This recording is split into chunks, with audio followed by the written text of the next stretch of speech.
A man chooses, a slave obeys. Welcome to the Ethics in Video Games podcast, where we explore issues at the intersection of ethics and video games. What follows is a series of graphic, interactive scenes that we can't show you.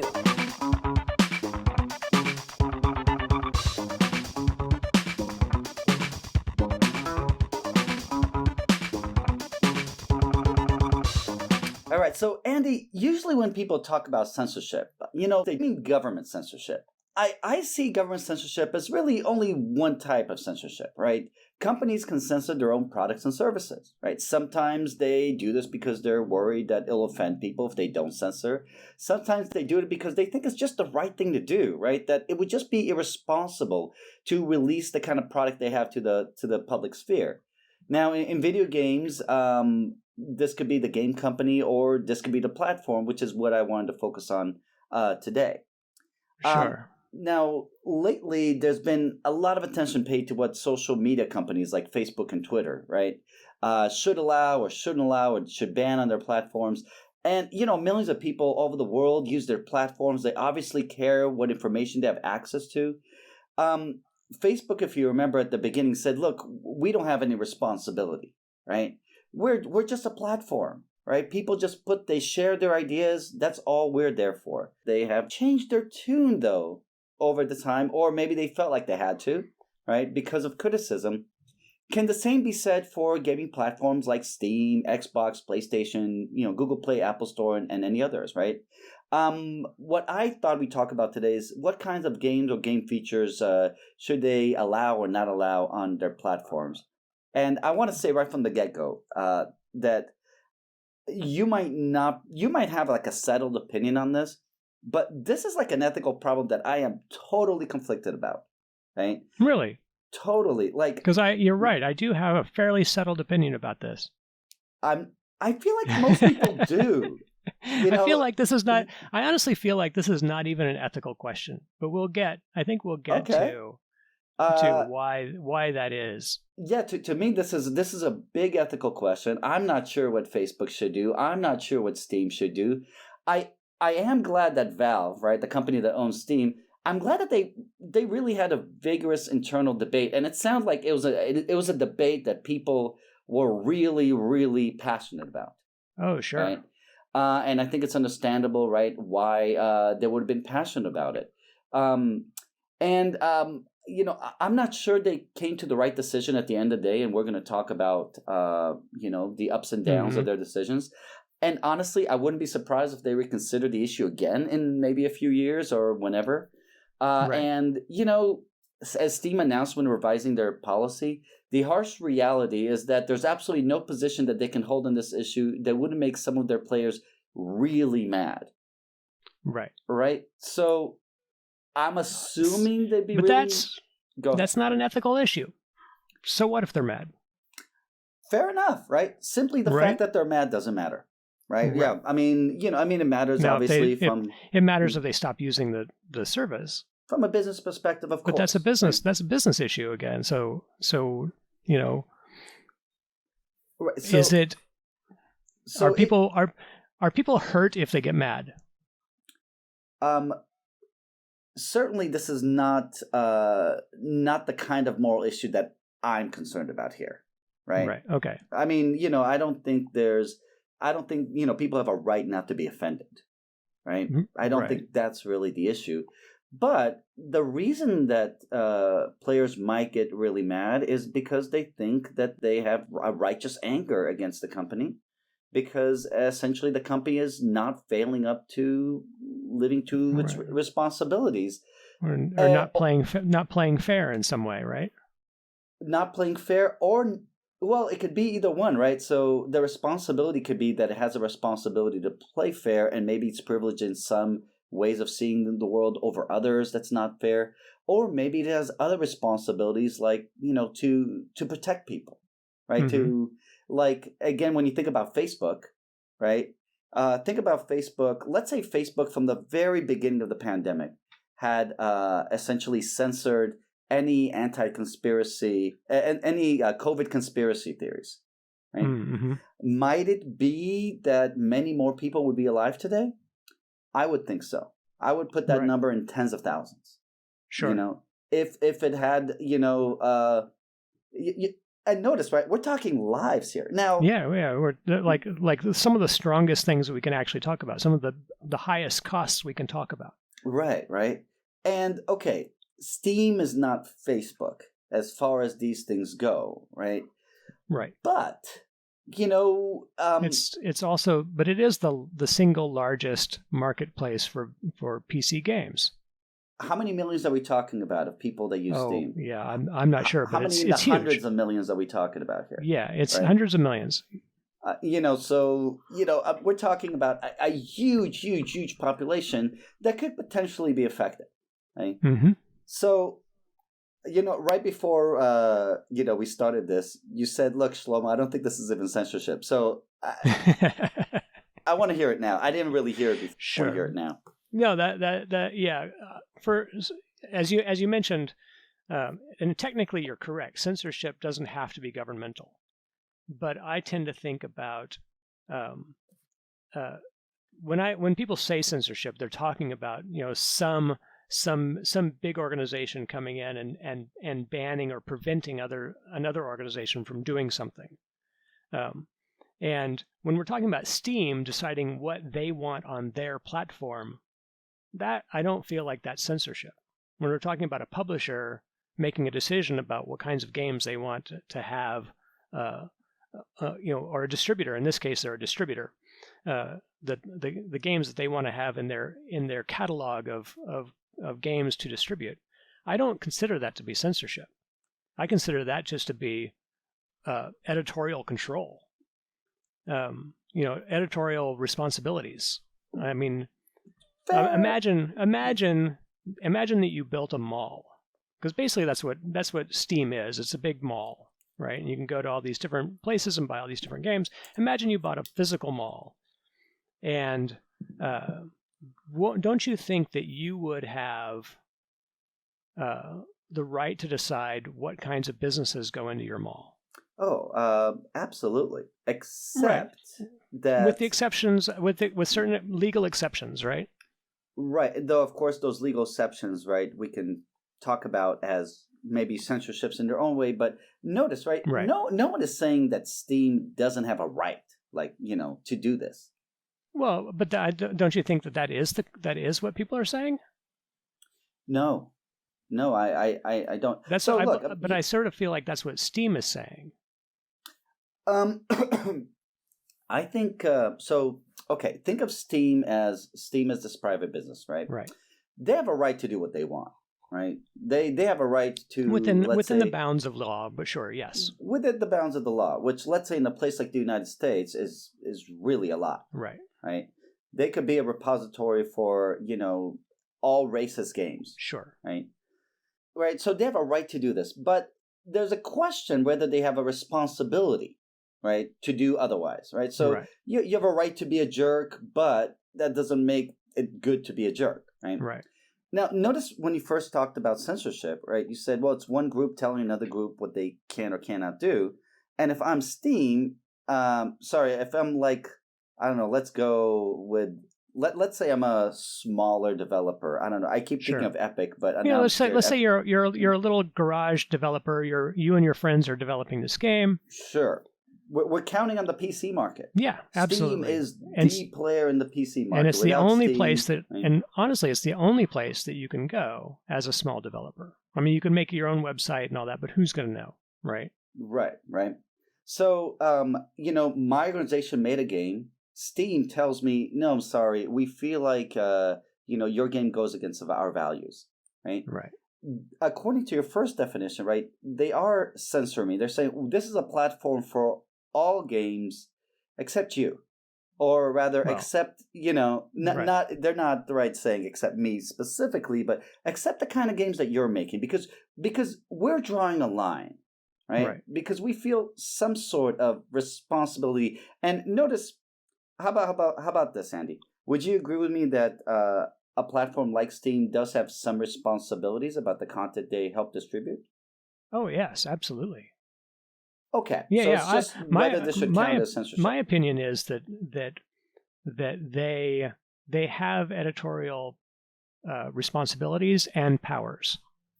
And we'll get into the decision that they make, because we haven't really described even what the decision that we're talking about yet. It might be useful. Let me give just a short, brief sort of description for people who don't know necessarily what Valve and Steam is. So Valve is a company. They created a marketplace called Steam back during the time that the PC marketplace was super, super small, like dying dead. Like there was no PC gaming happening except for a handful of developers, a handful of big name developers making very expensive games that and for basically enthusiasts, for people who bought high-end PCs. And then they got, the only way that they could make this money work is if they'd get the hardware manufacturers to cough up some money to help make the game. So, you'd have like this NVIDIA card and a game that could only run with the newest NVIDIA card. And, there's probably 10,000 people out there who would buy the brand new NVIDIA card on the day that it came out, and they wanted a game to play on it. And that was the PC market. And then Valve created this marketplace and opened it up for smaller and mid-level developers to put games out on this marketplace and download them as a downloadable market, as opposed to going and buying them in the shops. So they were sort of forward-thinking in that. They completely revitalized the PC market. So now there's a viable market. Now there is some of the early ones that come to mind are like Plants vs. Zombies. That game probably would never have been made if it wasn't for Steam. Right. So I just wanted to sort of give a brief background on Steam.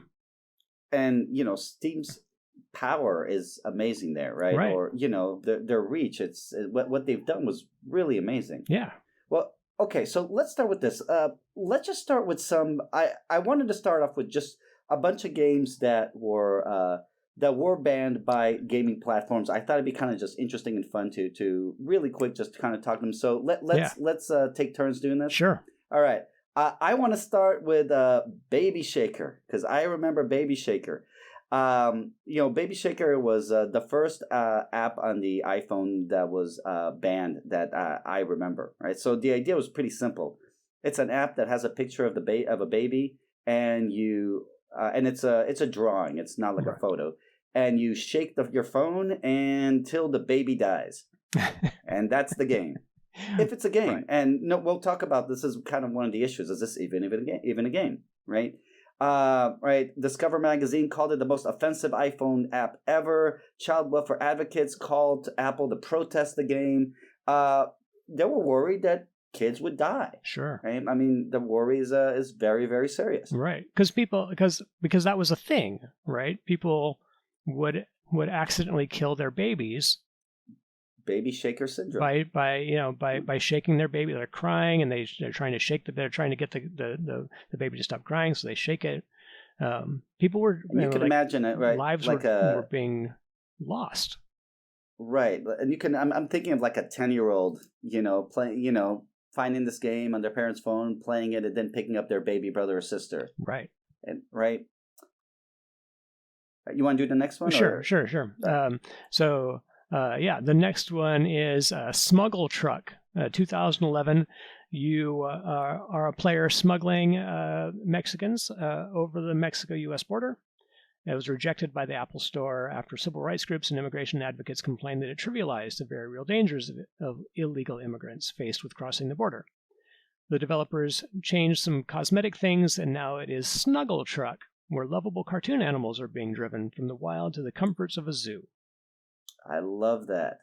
You know what also is interesting about that? It's the fact that, maybe you don't have to actually ban the game entirely. Maybe there's a way to kind of, change one thing. And that's right. It's funny how they change it in this way. That's right. So I'll interject here because I used to work for a couple of major publishers, and I won't name them, but and as a publisher, we would work, developers would pitch their games to us to publish, or we would go out to developers and ask them to make a game that we would publish. And we had, the position that I was in was literally the position of offering the publisher's point of view on creative decisions. So that's sort of what we're talking about. Like Apple comes in and says, hey, if we're going to be distributing this game, which is what they were doing, we don't like this element of the game. You can change that, or you can go somewhere else. We're not going to distribute it with this. I don't consider that to be censorship. I consider that just to be exerting your editorial control. Okay. And responsibility, and exercising your responsibilities. Okay. Next one. By the way, one thing though that might be different, right? If you can sell if you made a mobile game, right, like they did, and you can't sell it, on the Apple Store, right? You've got only one other option, really, right? It's true. And that's really different, right, from a regular publishing kind of situation, which is interesting. Yeah. So monopolies are a whole nother problem that we sort of touch on here, but I think we're gonna glance off of it in this program. Okay, another time. Yeah. Okay, then we have Super Monster Brothers. And Super Monster Brothers was like a Super Mario Brothers clone with Mario sounds and Pokemon characters. So it violated, right, IP. But the real problem was almost everything you do in this game leads to pop-up, and it keeps asking you to spend money, I think as much as $110. And CNET called, and the game was aimed at children. Right? So it was probably counting on them not understanding what they were paying for. Right. CNET called this the worst mobile game cash grab we've ever seen. Right? And both Apple and Google said no, thank you. Right, and good for them. Slash in 2009, the screen on this mobile game shows a kitchen knife. Make stabbing motions with your phone, and the app comes to life and plays the theme from Psycho. Apple banned it following a wave of teen stabbings in the UK. Right, and you can imagine how that would have played out. Right. All right. Then there's Dope Wars. So Prohibition 2, Dope Wars. I've had a couple of students who played this game. So this originally came out in 2008, and I think there were a couple of other versions of it. So essentially you play as a drug dealer coming up. You sell a large range of illegal drugs. It was banned by Apple. It's still actually available on Google Play. And like the Snuggle Truck, in this case, the developers came back to Apple with Candy Wars. Same thing. It's just instead of heroin, you're selling red vines. Right. And supposedly it's like set in a world where candy has been banned, and so there's sort of this illegal candy trade. Yes. So the illegal candy trade. Right. So it's exactly the same gameplay. They just changed a word or two and probably changed the graphics, and satisfied everyone except people who wanted to play, as a drug dealer. Right, but on the other hand, though, if their reasoning was that it was like in the case of Smuggle Truck, you're in some ways oversimplifying or when you're talking about the illegal drug trade and you're trying to mimic it in a computer sense, do you have responsibilities for trying to make that as realistic as possible? Yes, because you're trying to teach some people. You might be trying to teach people about how this drug trade works and why it works. Yeah, it's interesting. There's so many angles you could take on a game like that, right? Which is, just like our talk last week about in our last podcast about 6 Days in Fallujah. Right? If you're going to make a game about being a drug dealer, which is such a common thing to do, and you're going to make it in any way realistic, right? Even if you don't make it realistic, right? It's clearly touching on the real world in some serious way. I actually have a board game that's a fairly realistic depiction of drug smuggling, and basically the same idea. Nobody cares about board games, so Not in this. Yes, no. I mean, they don't have the same reach, and it's interesting. They don't have the same reach. All right, so the next one, plastic surgery doctor and plastic hospital office for Barbie. So clearly it's not a Mattel sanctioned product. I'm not sure about that. You would think it wouldn't be. Yeah, but I'm really certain that not sure. Given the description here, I'm certain that it was not. So it was 2013. Okay. The description for plastic surgery game targeted at girls as young as 9 begins by telling you, Barbara, that's my first clue, Barbara likes to eat a lot of burgers and chocolates, and once she found that, she looks ugly. Plastic surgeon is going to make the operation on her body and face in order to return cute Barbara's look. So, first off, that's definitely a giveaway. This is a giveaway. This is not Yes. This is not a native English speaker writing this copy. This is not somebody in Mattel who's finessing the exact words to make this sound right. This is some sort of indie knockoff. The game tells you the unfortunate girl has so much extra weight that no diet can help her. In our clinic, she can go through a surgery called liposuction that will make her slim and beautiful. We'll need to make small cuts on problem areas and suck out the extra fat. Will you operate on her, doctor? The doctors are able to perform graphic surgery on 6 problem areas and suck out the disgusting virtual fat. The Google Play version of plastic surgery was downloaded between, probably around 500,000 times, I guess, before it was banned. That's a lot. By both Google and Apple after sparking outrage on social media. So I mean, that's really something when you're if this really is not by Mattel and they managed to sell 500,000. So I can offer some insight into that number. Okay. The way that advertising, the way to get your game out to people in the mobile space is to buy users. You can basically pay agencies to install this on 20,000, 50,000, 100,000 phones. And they're basically paying people to download the game, play it for a day, and then they don't have to do anything else. Right. What you do is you buy users. So all of those users could have been bot users.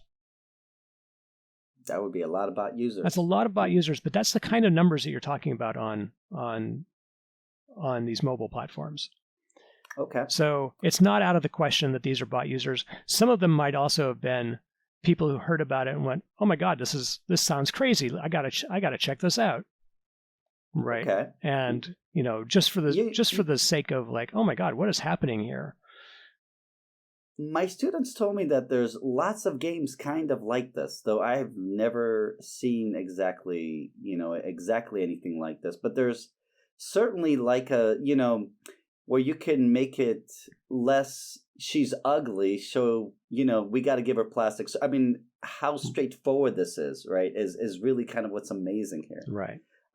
Okay, let's get this done so we can talk about Steam. So let me do the last two ones really quick. Don't whack your teacher, where essentially it kind of urges you to whack your teacher. Right. To kill your teacher. 13 bloody ways to kill your teacher. And then the last one was Revolution of Our Times. This was a super interesting game. It was a role-playing game related and supporting the Hong Kong protests, where you role-play as a protester attempting to sway public opinion towards democracy in Hong Kong. It's a choice-based RPG. It teaches the player about the situation in Hong Kong. It's an activist game.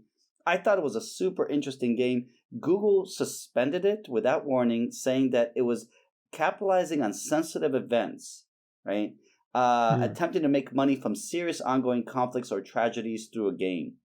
Which, again, thinking about what we talked about last week, I think we can see how a game can exploit, right, a situation like this. But was this exploiting a tragedy? Part of it depends on what exploiting mean. Or was this just China putting pressure on Google? Right. And then Google put it back after a lot of counter pressure. Reading between the lines, you might think that this is China putting pressure on Google to do this. And they do have there's a lot of sway right now. The Chinese market is a huge market. A lot of American companies want to be in it. And so they have a lot of sway in making people make these business decisions. And again, they're business decisions. They might be giving a reason, some other reason for it. But it is a business decision. This is part of what's hard about the censorship debate. And Google itself has such an interesting history of censorship with China that we won't get into in this podcast. Right. But, when you talk about reasons for censorship, so much of it is kind of like, on the one hand, these companies balance their profits. And in the case of corporations, which are all the platforms except Steam, Valve is a privately held company. Right. But all the other ones, they all have stockholders, shareholders that they're responsible for. And sometimes the reasons they can give can sound moral, but really, it's the finances that are behind it. But also notice that doesn't necessarily show that there's anything wrong with the moral reasons that they're giving. It could be that this is just dovetailing for them. Right. Okay. Right. Yeah. Now let's get to Steam. Oh, sorry. I was going to say, frequently when those decisions come up, it's not because of one reason. It's because of there's 4 reasons to do a thing, right? And Sure. so they just sort of add up until all of a sudden the decision gets made. Okay, that sounds very sensible. Okay, so Steam. So here's their code. Their policy about banning games because of content before active shooter, maybe is a way to put it. Right. So number 1, no hate speech. Right. By hate speech, they mean speech that promotes hatred, violence, or discrimination against a group of people based on ethnicity, religion, gender, age, disability, or sexual orientation. No pornography. No adult content that isn't appropriately labeled and age-gated. No libelous or defamatory statements. No content you don't own or have adequate rights to. That one goes without saying. Mm-hmm. No content that violates the law of any jurisdiction in which it will be available. That one's interesting. Okay, we'll get back to that one in a second. No content that is patently offensive or intended to shock or disgust viewers. No content that exploits children in any way. No applications to modify the customer's computers in harmful or unexpected ways. Again, obviously. Right. And nothing that fraudulently attempts to gather sensitive information like Steam credential, financial data. Obviously. Okay, so you say obviously, but those are some of the rules that they chucked out the window. Well, it's interesting. I'm not really sure about that. Or did they bake those back into their user agreement? That's a very good question. I really haven't been able to figure this out. Let's save it till we talk about their new policy, and then let's go back to this. Great. Okay, so looking at these, I'm just kind of curious. Are there any of these that maybe you would question, or maybe you would have some sort of question about? No. I mean, like literally no. As a company, they have the right to put creative boundaries on anything that's going through their system, anything that they distribute. We are not in disagreement on this at all, right? Right. Again, they have the right, but they should, and they honestly should. I'm not going to question. Like I don't think any of these are questionable in that frame of reference. Okay.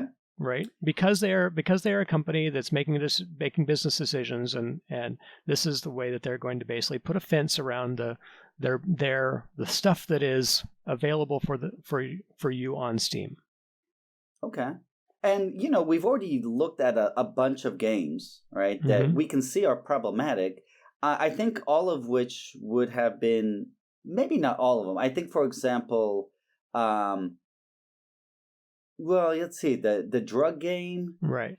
Yeah, probably still would count as, I don't know if, the content is not violating the law. It's just showing laws being violated, so I'm assuming that's fine. Right. Right.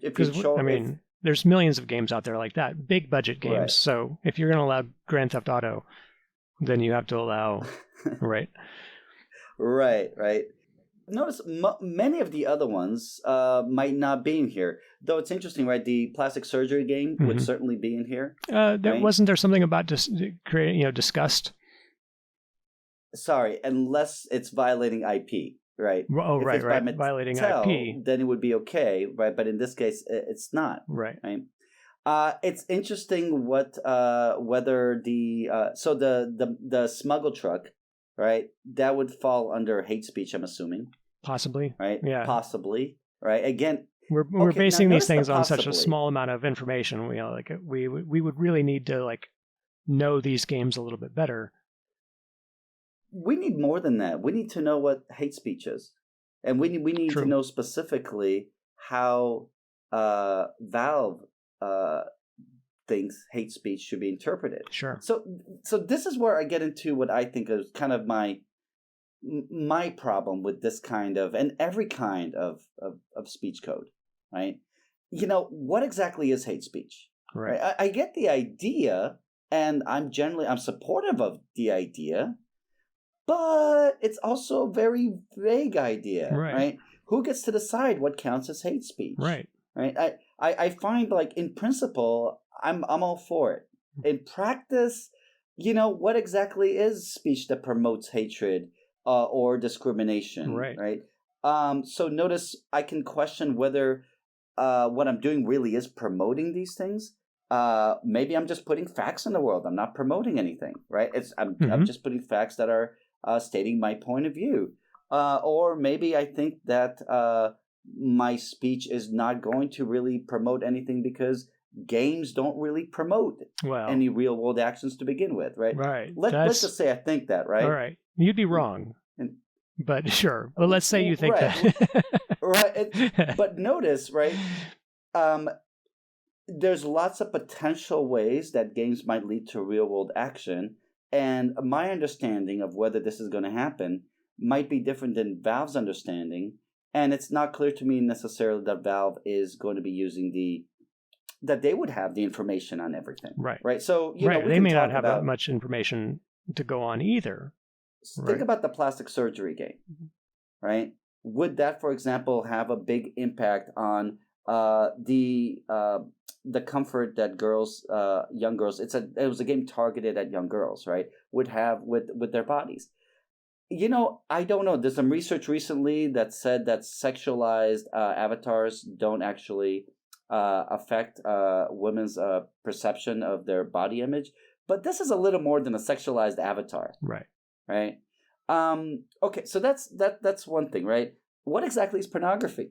Right? I mean, how exactly do we do we that? know how the Supreme Court decided that issue, right? Right. They said, well, you can't define it, but you know it when you see it. Right. And honestly, I love that definition. I absolutely love that definition, because these other definitions, these other ways of trying to like wordsmith the exact way to define these things in such a way, just leaves you open to those. And in games we call them rules lawyers. The rules lawyers, who are going to like finagle their way in and spend a lot of your time and effort arguing these edge cases. No, my game is okay because your wording is exactly this or that in your policy, and it's unfair of you to deny me when you're not denying this other game over here. You don't, as an organization, you don't want that. That's a waste of your time. Right. And it doesn't buy you anything. But notice what you just said, right? As an organization, you don't want to give out clear rules. Well, right? That's what Valve tried to do. They tried to they spent a lot of time creating these rules, and then they went, oh well, we can't. Well, I'm getting ahead of myself. What happened next? Well, okay. Well, before we get there, notice, right? These are not yet clear rules, right? So if I'm saying, no, and they can never be, right? And right, so pornography as a general term, right? It's nice if we can say, look, we understand what the word means, even though we can't give a super, super precise definition of what counts as pornography and what doesn't count as pornography. Right. And it's interesting the various ways that adult-only games might be decided, or NC-17 titles might be decided, right? But they're a little bit amorphous, right? But also the same thing, what's content that exploits children, right? What is exploiting exactly? What counts as exploiting? What counts as offensive or, intended to shock or disgust, right? Right. Notice intended to shock or disgust is you're literally talking about what was my intention. I don't know how you could get into my mind. Right. But what is like patently offensive? Patently offensive to who? Right. So notice, right? So what they can do is they could have gone, and by patently offensive we mean, and then give you the specific rule and then have the rule lawyers try to kind of go through that. But they didn't want to do that. And the nice thing that they got from that was that the ambiguity served them well. They could essentially treat your game on a case-by-case basis to see what kind of fits. Right. And but there's so many games. How can you look at them all? I don't know what their review policy is, or if they only will look at them on a case-by-case basis once they're alerted to it. Right. But then they could say, yeah, according to our interpretation of the rule. Now, many developers did not like this for obvious reasons, right? You made a game, to you it seemed fine, and then Steam tells you, well, no, it violates our rule. Right. And you knew what the rule was, but you read the rule differently, and you think your interpretation is just as good as theirs, but of course they're the ones that have the keys to the kingdom. Right. All right, so this is frustrating. And then you got a game like Hatred. Right, so you remember Hatred? Hatred, right, was a game where you just went postal. Well, that was postal also. Right? Postal was where you literally, right. And in both of these games, you're going around and literally the point of the game is to murder as many people as you can. That's right. Right. And so Steam, if I remember correctly, right, like they banned Hatred, and then like people were upset. Why'd you ban Hatred? Why are you engaging in this form of censorship? And because of the backlash, they brought it back. So, it's a lack of consistency there. Right. So, and honestly, that consistency is sort of what it comes down to, right? Like, that's why like I sort of feel like a lot of these questions aren't necessarily ethical questions; they are consistency questions. Is what do you buy? Is being consistent about your rules an ethical issue? Well, first of all, we can ask that, right? Because otherwise, you're being biased in some way, and maybe you're treating these developers in unfair ways that are biased. But again, also remember that the rules themselves that they have are driven, not. I really don't see them. If I look at the rules, I don't see them as just being, driven by finances. To me, they're driven by moral concerns, or at least partially. Again, a person more cynical than myself, right. Might think that this is the case. Okay, well, they're driven by somebody's moral concerns. Sure, maybe the population's moral concerns, their audience, their vocal audience. I'm going to give Steam the benefit of my doubt here, and think that Steam does care about these things, and I think their internal conversation suggests this. But so let me now talk about Active Shooter. Yeah. Right. So Active Shooter comes in 2018. Right. So Active Shooter, right, got a lot of notoriety. It's this game where you're simulating a school shooting, and you could play either as the cop, trying to stop the shooter, or as the shooter trying to kill as many students, teachers, cops as you can. Mm-hmm. There's a counter of how many of these people you killed. Mm-hmm. Right. This is released on Steam, and it's got like widespread public condemnation. Right. A petition led by grieving parents who lost children in deadly school shootings, which are so common in the United States, reached over. One thing we haven't had this year with COVID is a school shooting. Yeah. Reached over 100,000 signatures asking for the game to be banned. That's a lot of signatures, right? Right. And they're asking, right, would a responsible business really allow a game like this, a game that seems to encourage people to, to engage in shooting up their school? Whether or not this is the case or not, right, is not what we're going to talk about now, right? Mm-hmm. But essentially, Valve reconsidered, right? So Active Shooter is rejected by Steam at the end of May, right? And then essentially they start talking about this, right? Essentially they start talking about, should we really do this, right? When it's rejected, people are complaining that it's been rejected. They're talking about all this. Eventually they kind of decide, okay, we're rejecting Active Shooter, but not because, let's say, it's patently offensive or anything like that, but because the company that made it, this guy who had a company named Acid, They said he was a troll with a history of customer abuse, and they didn't take out just active shooter, but all of his games. It might have been that this was the excuse that they used that kind of allowed them to find a non-controversial reason to do it. But this whole thing led them to the change that they made. Yes. Right? And here's what they wrote. So this is from their announcement of this. It said, the challenge is that this problem is not simply about whether or not the Steam store should contain games with adult or violent content. Instead, it's about whether the store contains games with an entire range of controversial topics, politics, sexuality, racism, gender, violence, identity, and so on. In addition, there are controversial topics that are particular to games, like what even constitutes a game, right? So is Baby Shaker a game? Right. I'm not entirely sure, right? It depends on your definition of game, and I could see it kind of both ways, right? And this is supposed to be for games only, and I think this also applies to things like hentai games, which might be almost entirely just pornography with a little bit of a choice, right? Or maybe a visual novel, right? Is that going to count, right? What level of quality is appropriate before something could be released is something they had to think about. Right. The harsh reality of the space that lies in the root of our dilemma is that there's absolutely no way we can navigate it without making some of our players really mad. The online debates around these topics play out inside Valve as well.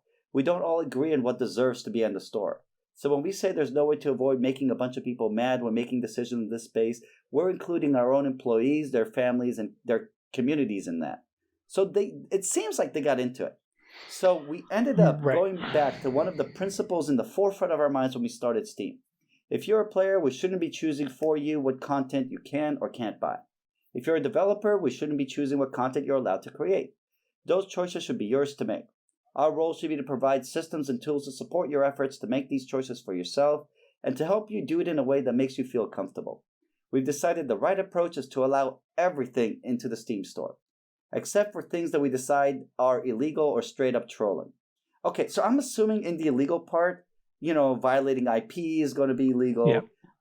Stealing people's financial records, right? Installing things on their computer. I'm assuming all that gets folded into illegal. That's right. Or straight up trolling. And straight up trolling, you're doing that to protect your community from trolls. Right.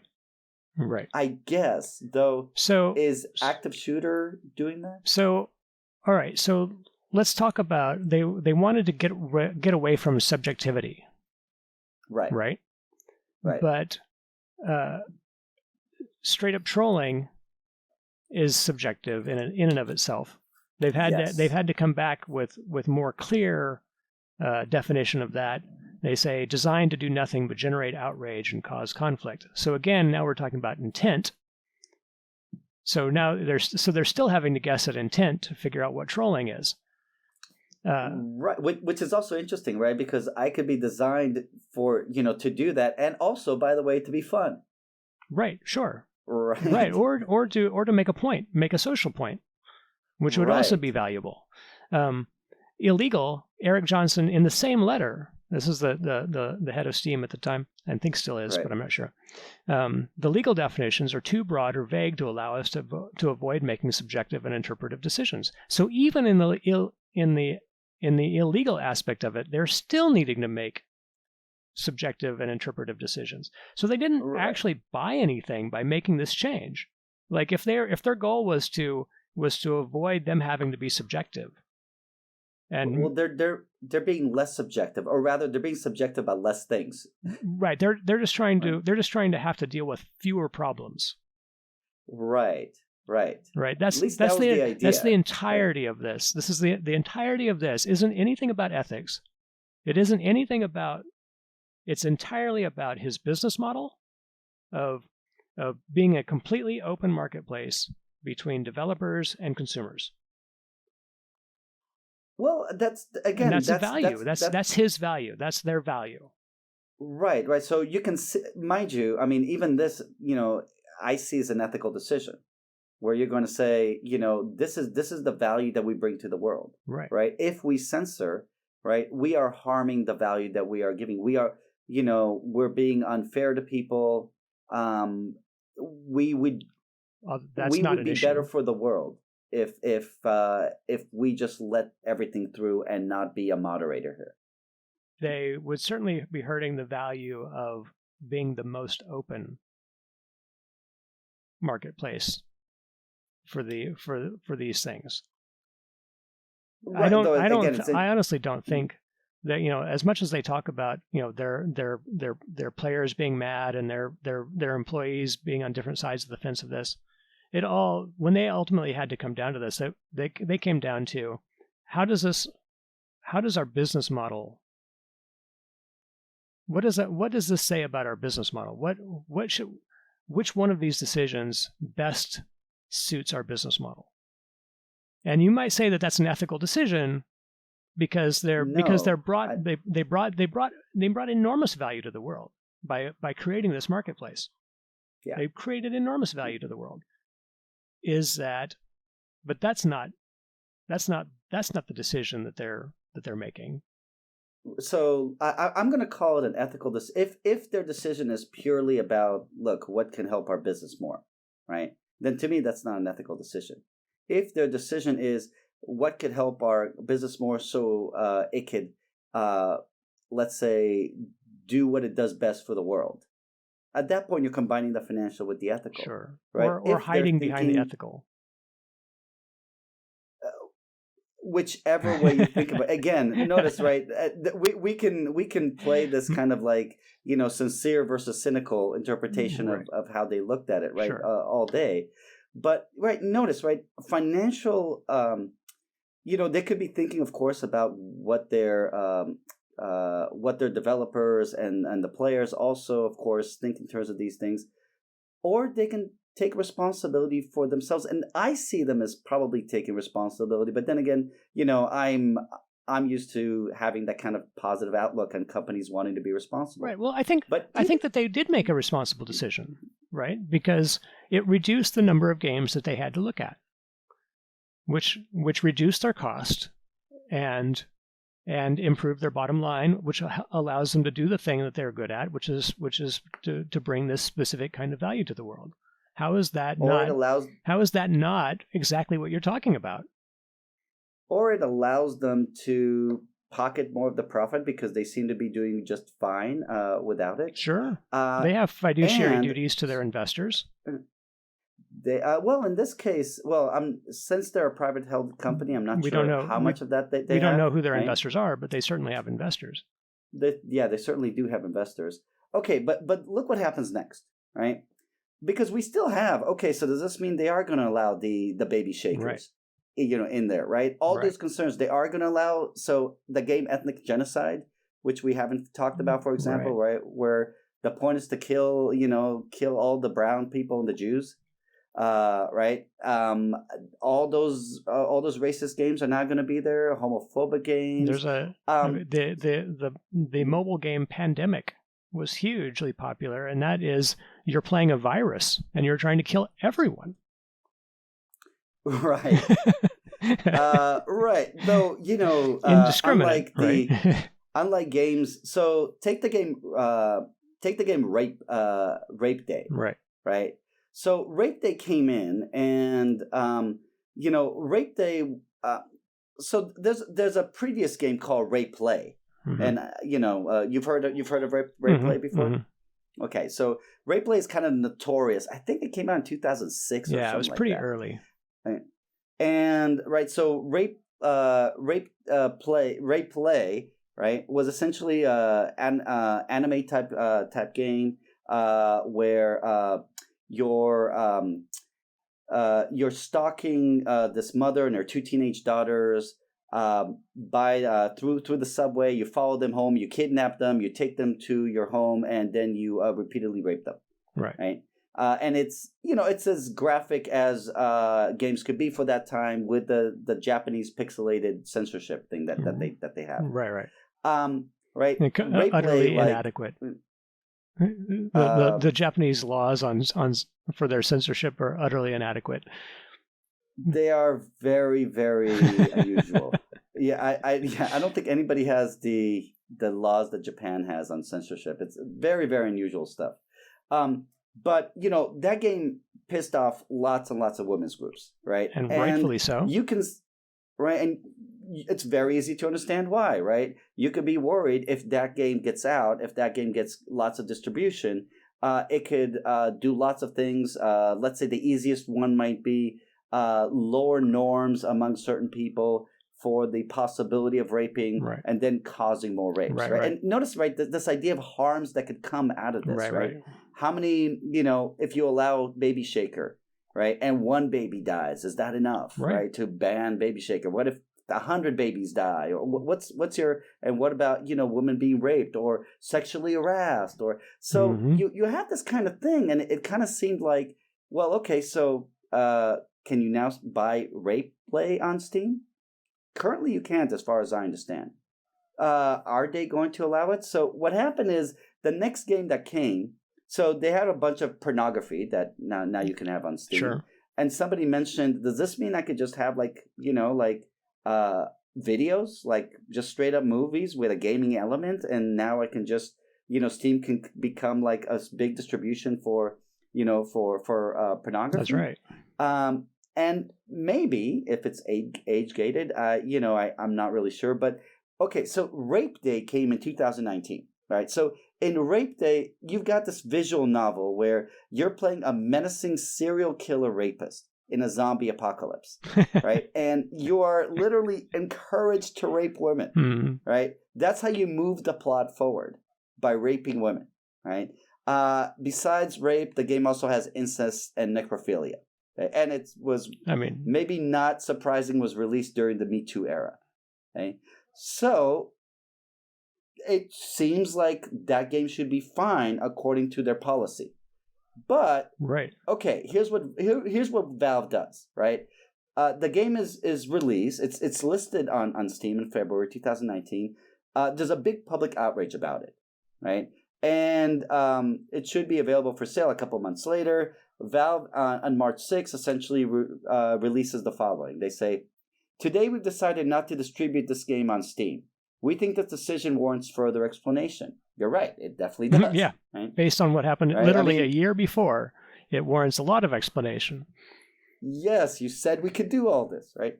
Much of our policy around what we distribute is and must be reactionary. We simply have to wait and see what comes to us via Steam Direct. We then have to make a judgment call about any risk it puts to Valve, our developer partners, or our customers.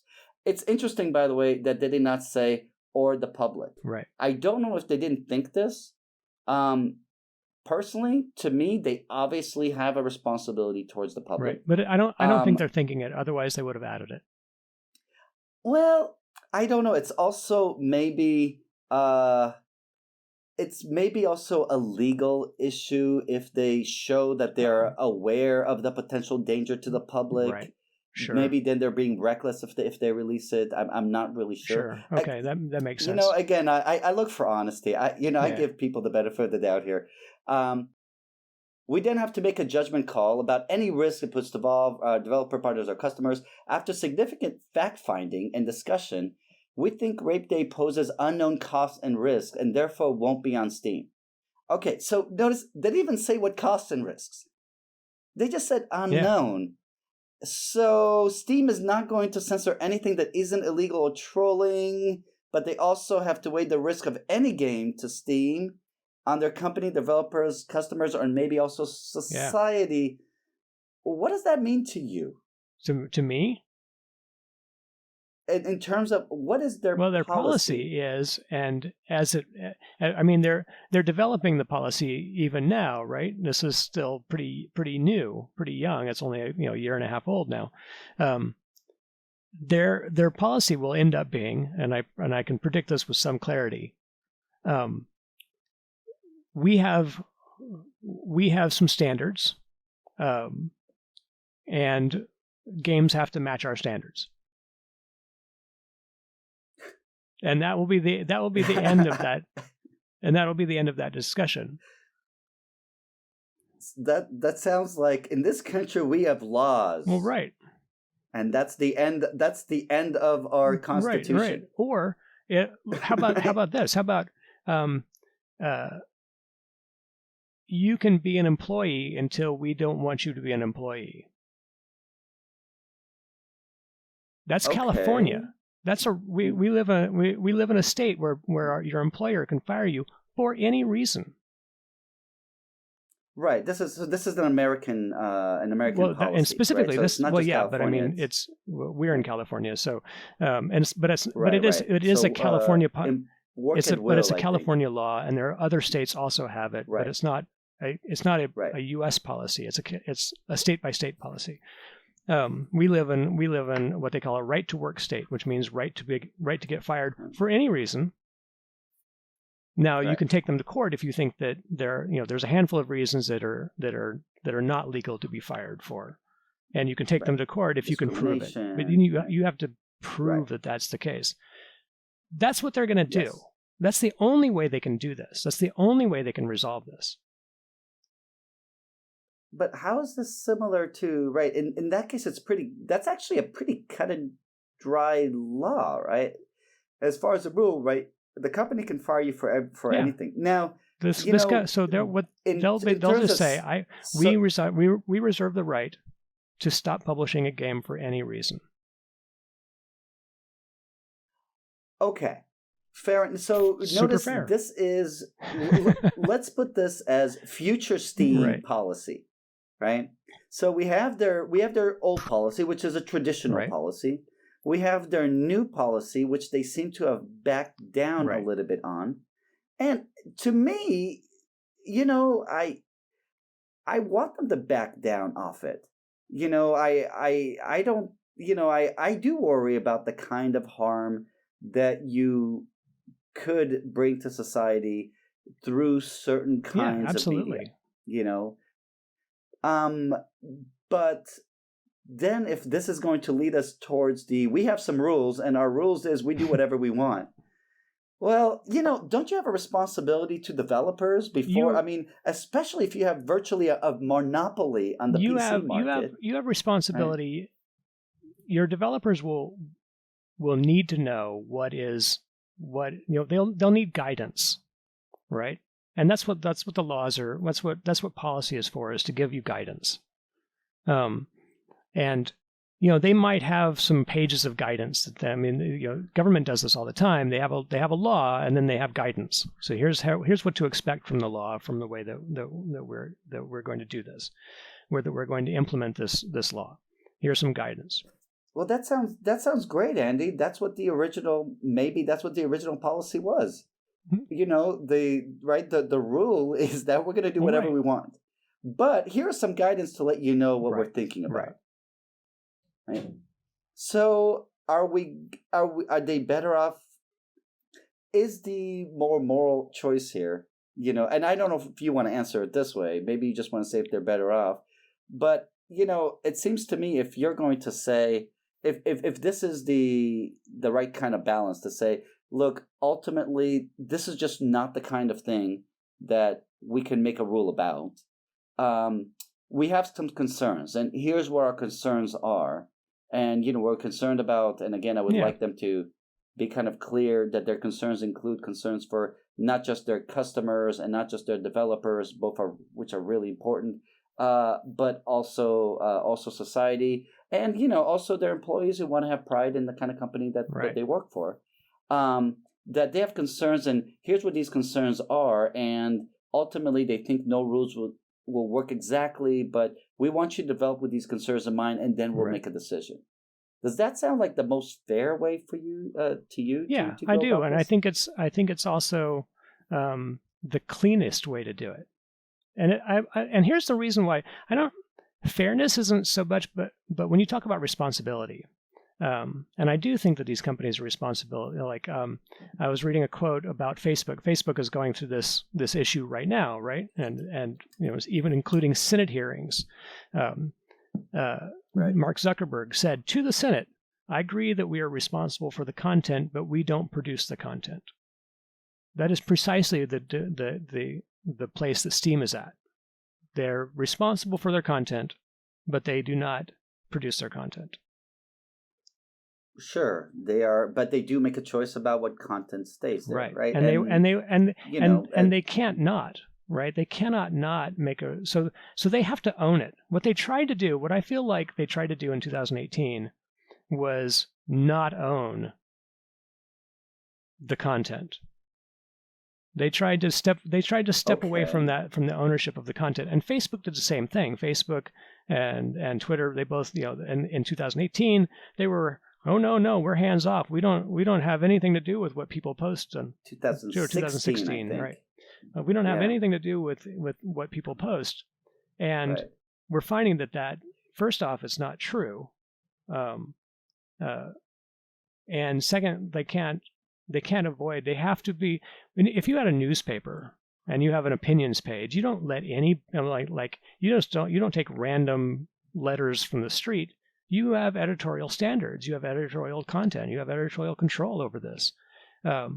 This should be the same thing.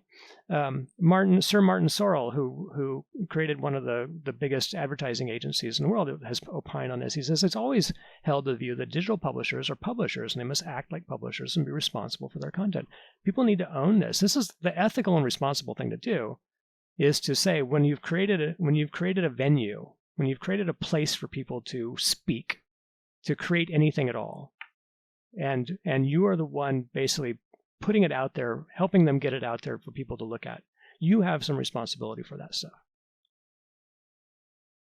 All right. I want to end on that. I kind of like that final speech as an ending. Do you agree? I hope. Mostly. I honestly, I'm still torn. I think it's very. Sorry. Let me say. I think it's very complicated. And notice that all we're talking about is just the policy that they should have. And I happen in the end to agree with you on, I guess, again, notice it's kind of like a meeting where I want them to be explicit about their responsibilities and the difficulty of it. And that I think people would just disagree on their choices. And I want them to just try to make a choice that they think is a responsible choice and a fair choice to everyone involved. And at the end of the day, I don't, people might disagree with whatever they choose, but, I don't know if we can do any better than this. So all in all, I think at the end, so I'm kind of surprised, but we ended up kind of, agreeing on this. Thank you for listening. Play nice. You can subscribe and listen to all of our episodes wherever you listen to podcasts.